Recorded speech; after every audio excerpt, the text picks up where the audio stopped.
Professor Arnaud de Meyer, Chairman of Stewardship Asia Center, Madam Ho Ching, Chairman, Temasek Trust, Mr. Lim Boon Heng, Chairman, Temasek Holdings, Mr. Rajat Peshwaria, CEO, Stewardship Asia Center. Ladies and gentlemen, good morning. I'm delighted to be here today at the Stewardship Leadership Summit. I think it's the third time in a row, Rajiv, so maybe next year there should be someone else coming in case people here get bored with me, or worse still, I bring up the same content I brought up in the previous years. And I'm glad to be here to share my thoughts with you, which goes to the need for resilience at the forefront of strategies of companies in these times. The world is changing. We all know that. Pre-COVID-19, the world was already a VUCA world, volatile, uncertain, complex, and ambiguous. But since COVID-19, it has become a very different world. History may well record that the period 1991 to 2020 as the most benign period in modern history. While there were periodic disruptions arising from the fall of the Soviet Union, dismantling of the Soviet bloc, the Asian financial crisis, SARS, the global financial crisis, the PIGS crisis in Europe in 2010 to 2011, these were flashes and fairly contained in terms of global consequences. We were in a somewhat VUCA world, but events were manageable. We had a somewhat benign global order based on the international rules-based order that had fostered globalization, especially with the advent of WTO and the accession of China to the WTO in 2001, which led to it being the global manufacturing hub with disinflationary effects. China today accounts for 31% of global manufacturing output, and the world has benefited from that. The consequent contribution to global GDP resulted in the uplifting of the economic conditions of many countries and communities. The world benefited from free trade, open borders, and global economies of scale. COVID-19 changed that with its far-reaching global effects and consequences. The VUCA world has become more complex, even somewhat chaotic. So what is the new world that we're thinking about? Well, you could say that the so-called old world was a unipolar world, with the US being the single global superpower. And the new world is a multipolar world. It's not just US and China, but we have new global actors emerging, being more forceful in the emergence of their political powers and regional powers as well. And we can think of just India and Saudi Arabia as two of them. The world celebrated globalization. Now it's looking at regionalization. Friendshoring, nearshoring are manifestations of that concept. The world was looking at deregulation and therefore smaller governments, and now we're thinking about bigger governments with more regulation and more so, I would say, muscular industrial policies emerging, not just in the US and the EU, but even in places like India. We were, in a way, the beneficiary of low inflation and low interest rates for a very prolonged period of time. And today we're living with persistent inflation and higher rates for longer. The world celebrated efficiency, and China, as I mentioned, was a progenitor of that. Today, we value resilience. The world was growth at all costs, and today we're thinking about sustainable growth. Well, there was Industry 3.0, and now we have Industry 4.0, and with the advent of generative AI, we will see even a faster acceleration in the pace of technological advancement. Companies, especially those in Asia, are caught in the middle of geopolitical contestation and may well need to think of a new game, because the world which we will be operating in will be very different from the one many of us grew up in or have operated in for most of our working lives. The multipolar world with big governments and sustainability challenges actually may well narrow the space that we have to operate. Or it may give us opportunities, depending on how we look at the resilience of ourselves and our companies. The question is whether the new world is actually a reversion to an even older world, pre-WTO, and maybe the Cold War era, post the formation of the USSR. Whatever the case may be, this new world is here to stay. We have to take the world as it is, with its challenges, issues, and constraints, and change the way we operate. Thoughtful global corporate leaders have expressed concerns over the global environment. I call these the four horsemen. Jamie Dimon, the chairman of JP Morgan, Ajay Banga, the president of the World Bank, Larry Fink, the CEO of the largest asset manager in the world, BlackRock, and of course Mark Wiseman, who used to run the Canadian Pension Fund and is a well-known business person. And they've all talked about how this world is a more dangerous world, It's one which we've never encountered in the last 30-odd years. Indeed, I don't think we have seen a time such as this since the 1970s to the 1980s. That period evinced persistent inflation, high interest rates, geopolitical contestation between the US and its allies in the Soviet Union and the Soviet bloc, a fragmented economic world order with more regionalization, heightened nationalism and protectionism. We saw fractures in society in developed economies too. An example is just the effect of the Vietnam War on the US society. These external factors are present in today's interconnected world, and like the 1970s, when we had the Vietnam War and wars going on in the Middle East, we too now have two wars going on with significant global implications. And we are seeing growing fragmentation. And it may well continue to be a more expensive world because the two watchwords, security and resilience, must lead to higher costs. It's like an insurance policy. So what should companies be thinking about in seeking to build resilient growth in businesses? If there's one major lesson to be learned from the events of the past few years, it is that to have a resilient company and a resilient business model, a company needs to have a strong balance sheet, a strong core business, and intense focus on positioning for growth organically and inorganically. And for this, every company needs to have three things: the right strategy, the right capital structure, and also the right organization and people. And focusing on talent and capabilities and continuous improvement is key to success. Companies need to focus on talent attraction, talent retention, talent management, and talent development. But more so, companies need to embark on the business of continuous transformation, because transformation is a journey that knows no end, and we will need to constantly look ahead and anticipate not just what is down the road, but what is around the corner. One clear manifestation of this is the need to embrace technology for business transformation, including for higher productivity. Hence, the need to digitalize our businesses and where it matters, and adopt robotics and automation. But more important is the potential impact of generative AI on our businesses and its adoption for competitiveness, with its attendant effects. Companies need to continuously adapt and evolve. The benefits are recognized by all our stakeholders: customers, suppliers, communities, regulators, importantly our employees, but also our shareholders. They will attract the best talent, and that will continue to make them better. However, the adoption of technology does have an impact on the workforce. Hence, alongside technology adoption for business model transformation, we need to focus on workforce transformation too. A key to resilience lies in developing our workforce, skilling, reskilling, and upskilling them. Our workers are the heartbeat of our companies. We must proactively engage them to ensure that our companies are future ready. We are in the era of Industry 4.0, a world of digitalization, of robotics, process automation, AI, machine learning, the Internet of Things, and the Internet of Everything. We are all in the same boat. Amidst all this technological disruption, we need to ensure that workers are included and supported in their reskilling and upskilling journey. First, to make sure that as much as possible, no one falls through the cracks. Social progress and societal resilience is dependent on this. And for this reason, it is also necessary to broaden our talent pools to include those with disabilities and have otherwise been disenfranchised from a working world.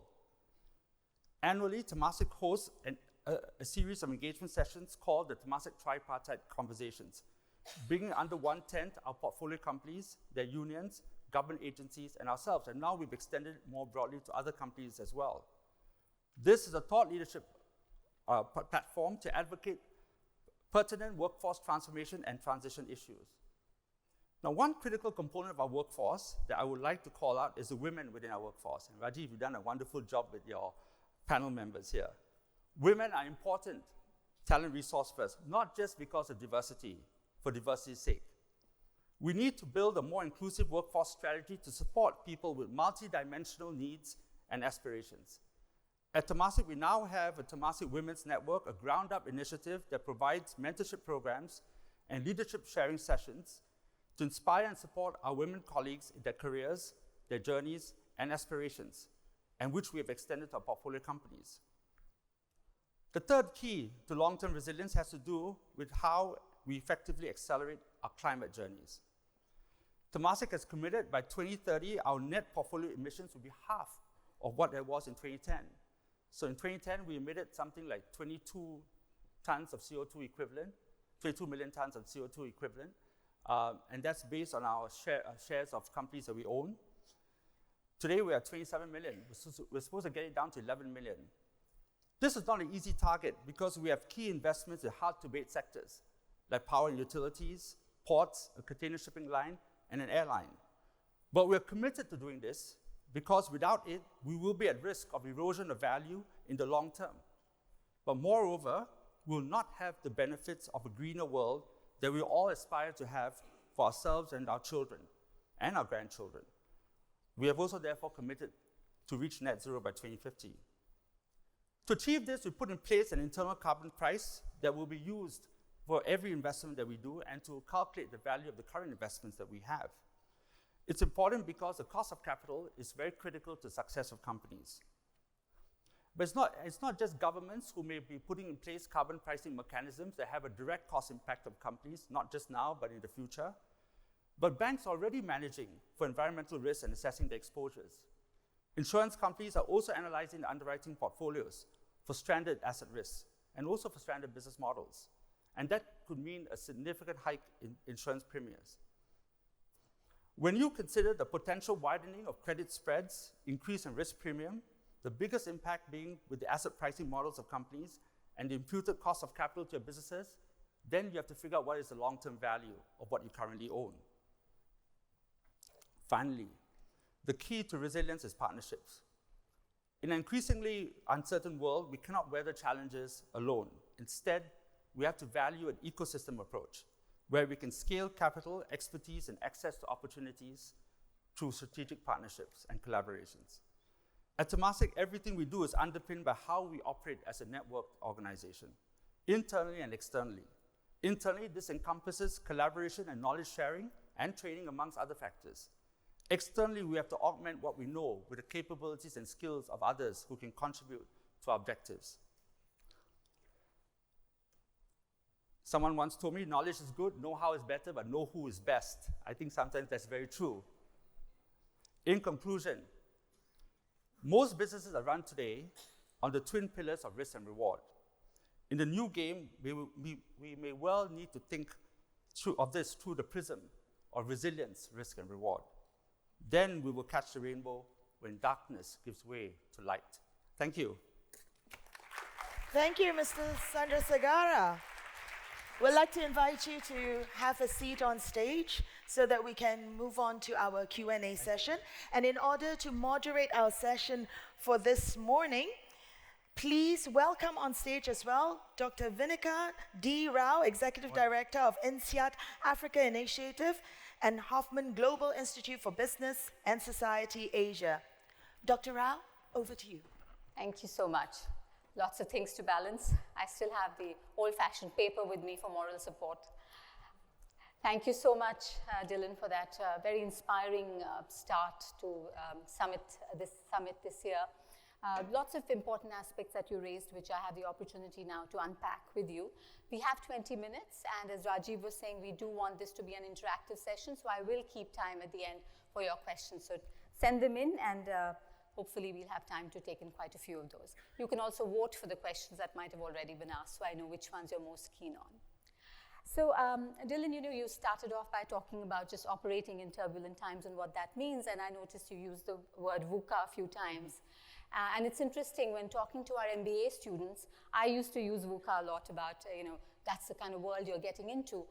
But now our MBAs and our Masters in Management students actually tell us that VUCA doesn't quite cut it anymore when we talk about turbulence. And I see Annie nodding there. You had the same experience at SMU. And some of the terms that they're using now are Barney, Rupt, and Tuna. Now, you're looking bemused, but I do see a few Gen Zs, I think, perhaps smiling there. Let me just tell you what these terms are, and then we'll talk a little bit more about this turbulence. So Barney, B-A-N-I, is brittle, anxious, non-linear, and incomprehensible. Rupt is rapid, uncertain, paradoxical, and tangled. And Tuna is turbulent, unpredictable uncertainty, novelty, and ambiguous. So you can see that there's a recurring theme of turbulence and concern around that. So I think everything that you said is really something that will resonate with all of us in the room. So, and that also brings me to the first question I wanted to ask you. We used to talk about the importance of IQ, then we moved about talking to the importance of EQ. Now we talk about the big importance of AQ, adversity quotient, because that's what we need in order to be able to build the resilience that's going to be necessary to sort of navigate these turbulent times. So you did tell us a little bit about what you're doing at Temasek with your own workforce in terms of helping to build that resilience. But if I could ask you to elaborate a little bit more on that. But first of all, I think it's glad I get to learn new things each time I come and give a speech. So I got to take a note of all these different terminology and see if I can use it in the future. But by the way, I think in VUCA, the C, which is for complex, may well also be interchangeable with the word chaotic. And if I look at these three terms that you mentioned, I think one of the things is that people may look at this world as being chaotic, especially amongst the young. Before I forget, IQ and EQ is always celebrated, but CQ is very important. It's a curiosity quotient as well, right? Just as we think about AQ. I think that as we evolve as an organization, and we're now in Temasek 8.0, which is based on the three concepts of agility, accountability, and alignment. The most important thing is that you need to have an adaptable organization, okay? One that can roll with what the world comes at you with, and therefore you have this muscle that's able to help you withstand the shocks that come periodically and from time to time. And some of these shocks will not be temporary, they may be here for longer than we had expected. So as we think through those issues, the most important thing that we think about is how do we make sure that we have an organization that is very, very well structured for anything that could possibly come. And that means ability to operate sometimes a structured way, but sometimes a nimble way. And you've got to be adaptable as to which one you use. And the other thing about it, of course, is that we have to make sure that the talent pool that we have is the best that we can possibly get for everything that we do. And that means making sure that meritocracy is there, but the meritocracy that we have to think about might be much more broader than we've been used to in order to bring different sorts of people under the tent, right? Because the skill sets you need today in an organization is multifaceted. In the old days as an investment house, old days means maybe 10 years ago, I guess that's what young people will say. You would look for people with just a finance background, with investment expertise, maybe investment banking and the like. Today, that's not good enough. Today you need creatives in your team. You need people with an ability to think in a non-linear way. And non-linear people are not very accepted because most of us are linear by nature. Because these are out-of-the-box thinkers who are always challenging the paradigm. But you need that because if you don't have a diversity in the group of people that you have within the organization, you're never going to be able to canvas a list of issues which are relevant or think of solutions that may not occur to you if you're just looking at a linear way of projecting the future or projecting whatever your business model is or the strategy you have. And I think that's the big thing that we have accepted at Temasek, that we are always going to have to evolve as an organization and think about the kind of people we bring within Temasek in order to address the challenges that we face from time to time. Thank you. And by the way, coming back to our program, so that means that as we think about what we need for ourselves, we also think about what is needed for our ecosystem and the broader environment in which we operate. And so, one of our biggest things is, of course, addressing neurodiversity. Again, I come back to the issue of the different skill sets you need. Historically, neurodiverse people have found it difficult to assimilate into organizations, but we believe the organization should be broad enough to accept all sorts of people, be inclusive in the way we look at meritocracy, be more inclusive in the way we build our workforce. And neurodiverse people bring a lot of talent. So for example, in our cyber business, we find that neurodiverse talents are probably what we need. They're excellent at pattern recognition, for example. They're very focused on the task at hand. But it's also about making sure that people have a chance to succeed when they may be a little bit different from the rest of us. And that's a key initiative that we have, for example. So that's certainly very interesting. And I think, staying with that theme of sort of bringing different people into the organization and then moving with everyone with you, it becomes even more important in the context of the kind of sustainability measures that we're talking about today. Because invariably what you're trying to do with sustainability measures these days is you are sort of introducing systemic change, you're going against perhaps organizational and societal history. And so it becomes even more important to ensure that everybody in the organization at all levels is equally committed and feels a part of that.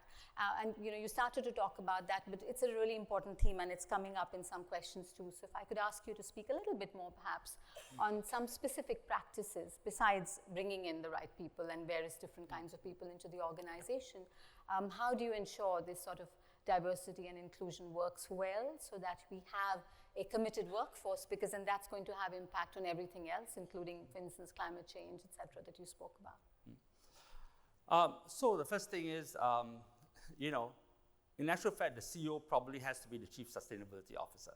True. Because if you think about sustainable organization, it starts from the top.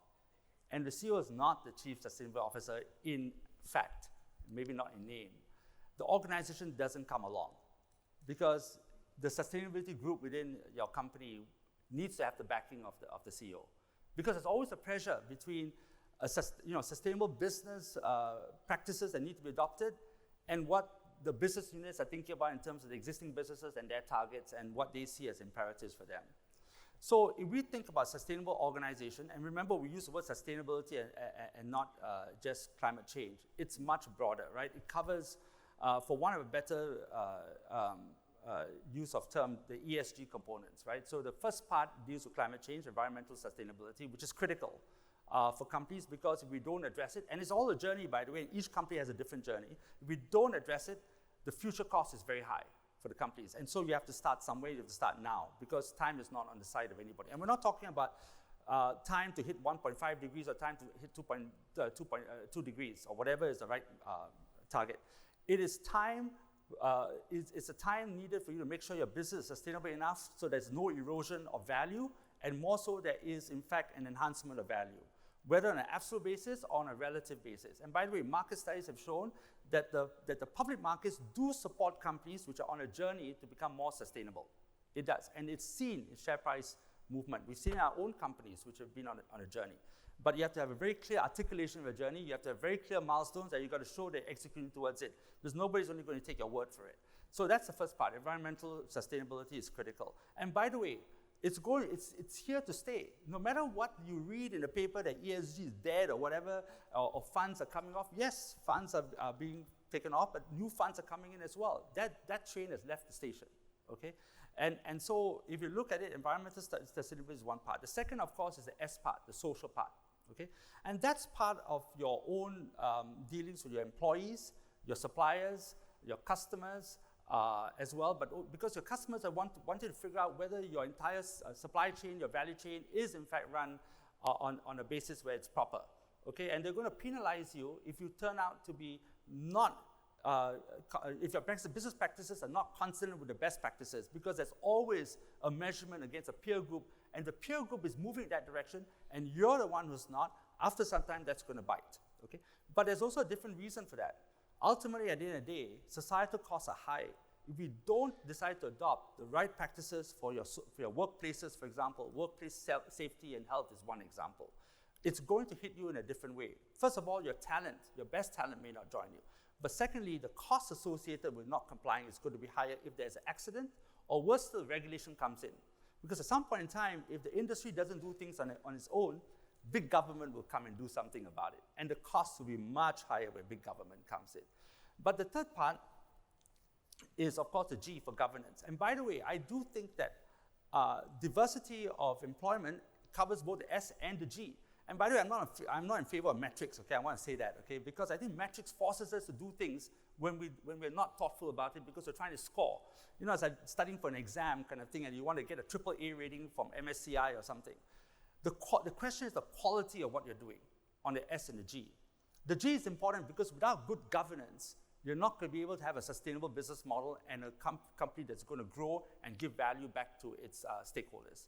Okay, governance is important. That means making sure that business practices are proper, making sure that you have the right kind of people on your board, your management teams, and that's where diversity comes in. Diversity comes in because a multitude of views and I would say perspectives on a particular issue is much more valuable than looking at it from a very narrow lens.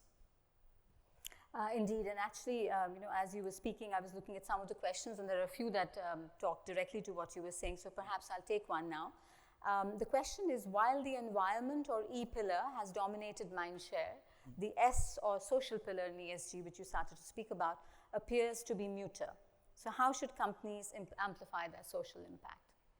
So different companies have a different opportunity of magnifying that, right? If you're in a customer-facing business, you have multiple ways of doing it, including with your supply chain, with dealing with the communities in which you operate, and with the way in which you have a sustainable sourcing strategy and things like that. So companies can amplify the S part in different ways according to their businesses, and whether they're front-facing with consumers, or the other way, of course, is they're very institutional. Then it is an issue of how you deal with your own workforce as well. So if you think about if you really value your workforce, you value every single talent that is in your workforce. So in Temasek, 45% of our most junior people every year are women, okay, for example. And by the time the whole company has got, I think, 44% women, 56% men. So not too bad, But if I look at my senior management ranks, I have fewer women in those ranks than otherwise. Is that because I'm not looking at diversity? Of course we look at diversity. But the question we have to ask ourselves is, how do we make sure that the women in our workforce are able to take advantage of opportunities that we have in place to get them to move up in the company? And they come with different challenges. Young mothers have a different set of problems. Our older workforce have to be caregivers for their parents, especially if they're the only child. How do we cater to these issues which they face and which may hamper their ability to address their aspirations in the company?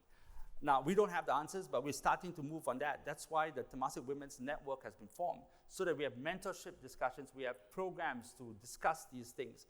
And I have a meeting with a group of women, there's a different group each time, every few months. And let me tell you, there's nothing more frightening than being a sole man in a room full of women who are ready to give you a lot of their issues. But I learned a lot from it. Small things make a difference for them. It's not the big things that we do, The small things to resolve the pain points they have is an important thing. To give them a voice is important. To express the concerns they have, the aspirations they have. And I'm very much, you have to look at both the aspirations and the concerns together and figure out how you can chart a way forward to make it work, because there are trade-offs. We deal with trade-offs every day. The higher you go in a company, the more trade-offs you make. But trade-offs are important, but there are trade-offs also for the individual. And we need to articulate what are the trade-offs that they need to go through in order to address the different multidimensional aspects of their everyday lives. And then try to figure out how we can find them a pathway to continue to move up in the organization. We just started it 2.5 years ago. It's showing positive effect so far. At least it's got the attention of many of us, and we're much more sensitive to the issues that they face. But let's see if we can do better. Great, and everything you've said is music to my ears, given my work in diversity and inclusion. But by the way, men also need our help too, okay? Just let you know. Women never leave the men behind. We're very inclusive. When the women bring up some of the problems with me, I say, men are even more sensitive to these issues. They just don't say it, okay? They bottle it up, they just don't say it. And one day and a half, they quit. So I'm glad it gets articulated. That's good to hear. Okay, so we had another question that I think is very interesting, and we're almost running out of time. In a period of economic uncertainty, how do you find attractive investments that not only contribute to wealth building, but also promote positive social impacts? So the first thing is, our aim is to deliver sustainable value over the long term, okay? That means that some of our investments will be held for longer, but some are held for shorter. It's not that the short term doesn't matter. In fact, the short term matters a lot, because you build muscle in the short term. The investments you make in the short term gets you to understand the trend of things to help you invest for the long term, or helps you deal with the companies that you will own for the longer term. So for example, things that we're learning on decarbonization of cement, for example, because cement is the third largest emitter of greenhouse gases at 7 to 8% of total greenhouse gases. And it's very much involved in construction. It's involved in construction materials, and it's what we call embodied carbon. It's not accounted for when we talk about net zero buildings, but it's important because we have, 11% of our portfolio is real estate, And so how do we look at these things? So we invest in these solutions to try to figure out whether or not we can come up with new green materials in cement, or better still, can we find out whether whether the cement making process can in fact be done in a way to reduce emissions in that process, and figure out whether the materials that can be used for construction. And we invest in that. So the short term gives us a view of what could happen in the long term, and therefore the value of our real estate businesses in the future. Because right now, if you think about carbon pricing on net zero, it's not attracting the embodied carbon in the structure of the building. But when you demolish it, at some point in time in the future, you will pay for it at some point in time. So when we think about the short term and the long term, we have to think about what it means to have sustainable value and therefore longer returns. So coming back to your point, we have imposed an internal carbon pricing. It's $50 US per ton of CO2 equivalent. It goes into our cost of capital, effectively. And it will go up every year till it reaches $100 in 2030.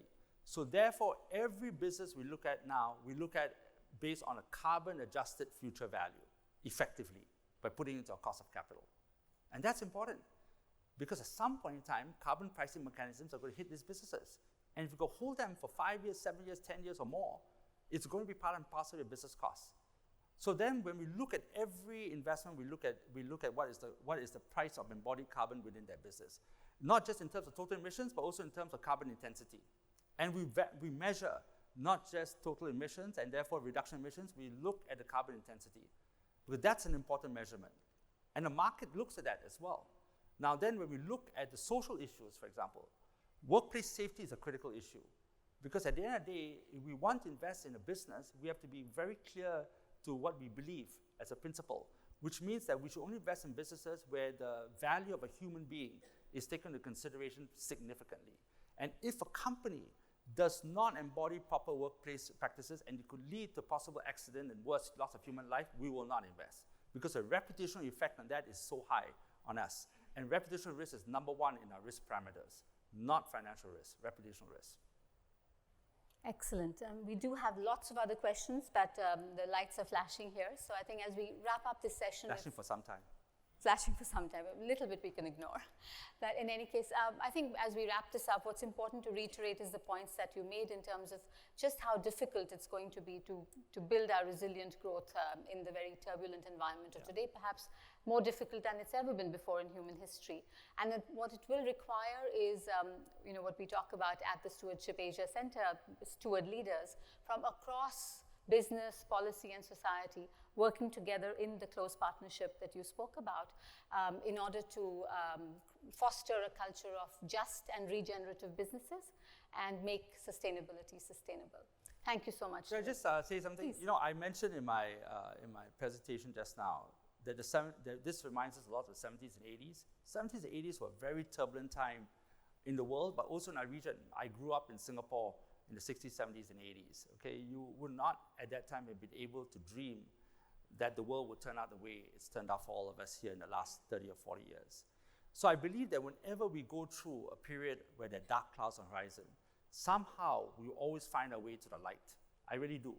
And it's been proven again and again. And we just have to remember that human ingenuity can trump all sorts of adversity. So as you think about AQ, don't forget at the end of the day, we are still led by humanity, and the world will still be human-centered and human-led, and ingenuity will get us through all the difficult things that we will have. So thank you, everyone. Very well said. Thank you so much.